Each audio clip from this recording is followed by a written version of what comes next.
Canada की तरफ से एक बहुत बड़ी गुड न्यूज मैं आपके साथ इस वीडियो में शेयर करने वाला हूं, खासकर स्टडी वीजा और पोस्ट ग्रेजुएट वर्क परमिट को लेकर। पहले अनाउंसमेंट किए गए थे कनाडा के इमिग्रेशन मिनिस्टर मार्क मिलर की तरफ से कि आने वाले समय में हम पोस्ट ग्रेजुएट वर्क परमिट में बहुत सारी चेंजेस करेंगे। उसके चलते जो फर्स्ट चेंज हमें देखने को मिला, मास्टर डिग्री अगर 1 ईयर की है तो आपको 3 साल का पोस्ट ग्रेजुएट वर्क परमिट मिलेगा। अभी एक नई अनाउंसमेंट हो रही है कुछ खास टीम के स्टूडेंट्स के लिए। आने वाले दिनों में पोस्ट ग्रेजुएट वर्क परमिट का जो ड्यूरेशन है उसको इंक्रीज किया जा सकता है। इसके लिए जो मीटिंग हुई है इमिग्रेशन मिनिस्टर मार्क मिलर और सभी प्रोविंसेस के जो इमिग्रेशन मिनिस्टर है उसके बीच एक मीटिंग की गई, जिसका एजेंडा था कि हमें किन स्ट्रीम के स्टूडेंट्स को आने वाले दिनों में स्टडी करने के बाद पोस्ट ग्रेजुएट वर्क परमिट का ड्यूरेशन इंक्रीज कर देना चाहिए। इस वीडियो में 3 बड़े पॉइंट हैं जो हम डिस्कस करेंगे। सब इस मीटिंग में कौन से पॉइंट डिस्कस हुए, सेकंड, इस मीटिंग के बाद जो कनाडा के इमिग्रेशन मिनिस्टर है मार्क मिलर, उनका रिएक्शन क्या था, उन्होंने क्या कहा प्रेस को, और थर्ड में कौन सी स्ट्रीम होंगी, कौन से स्टूडेंट होंगे जिनको इस मीटिंग के बाद या इस अपडेट के बाद बेनिफिट होगा। सबसे पहले हम बात करते हैं हमारे फर्स्ट पॉइंट के लिए, इस मीटिंग को क्यों बुलाना पड़ा और इस मीटिंग में क्या क्या डिस्कस हुआ।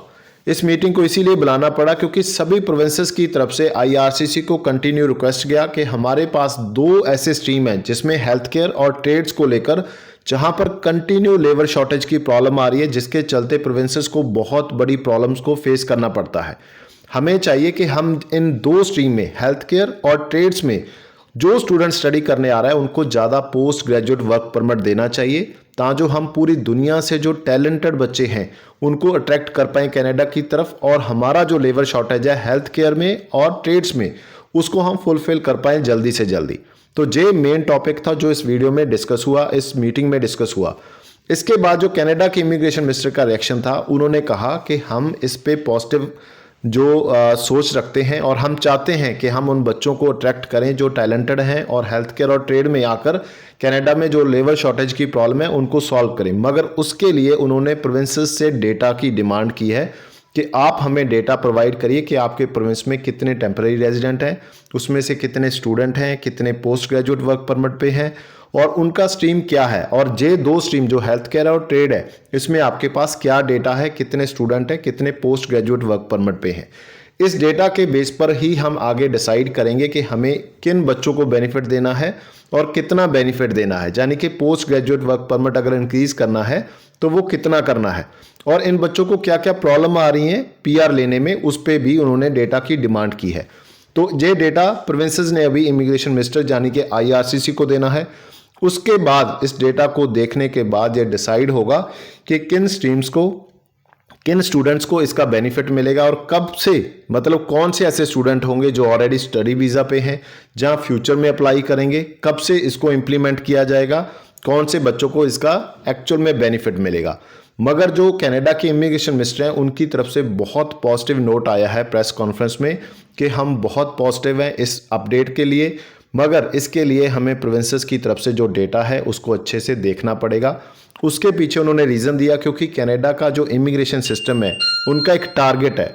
उन्होंने बताया कि हमारा जो टोटल इमिग्रेंट्स का टारगेट है 2024 का वो है 4,85,000 और 25 और 26 में हम 5 लाख इमिग्रेंट्स को वेलकम करने वाले हैं।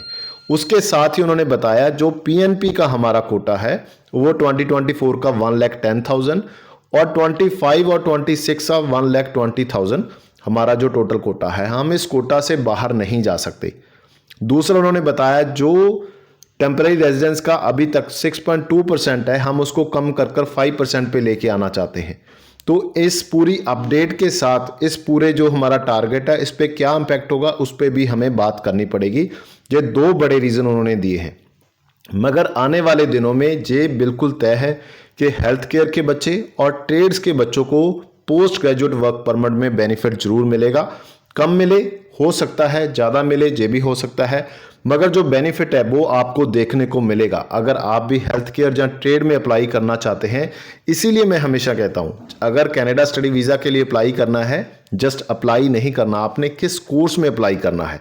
अगर आपने अपने स्पाउस को साथ लेके जाना है तो आपको कौन सा कोर्स लेना चाहिए, अगर आपने अकेले जाना है तो कौन सा कोर्स लेना चाहिए, आपकी प्रीवियस स्टडी कौन सी है, उसके बेस पे कौन से बेस्ट कोर्स हैं जो आपको एक अच्छी जॉब दिला सकते हैं, जो आपका करियर बना सकते हैं। ये आने वाले दिनों में बहुत ज़्यादा डिपेंड करेगा कि आप कनाडा में स्टडी के बाद पोस्ट ग्रेजुएट वर्क परमिट आपको कितना मिलेगा। पहले तो सेम था 2 साल स्टडी 3 साल का, अभी आने वाले दिनों में इस पे भी डिपेंड करेगा कि आपकी स्टडी किस स्ट्रीम में है और आपको कितना पोस्ट ग्रेजुएट वर्क परमिट मिलेगा, और फिर आपको पीआर कितना इजी मिल सकता है, आपने कौन सा कोर्स किया है।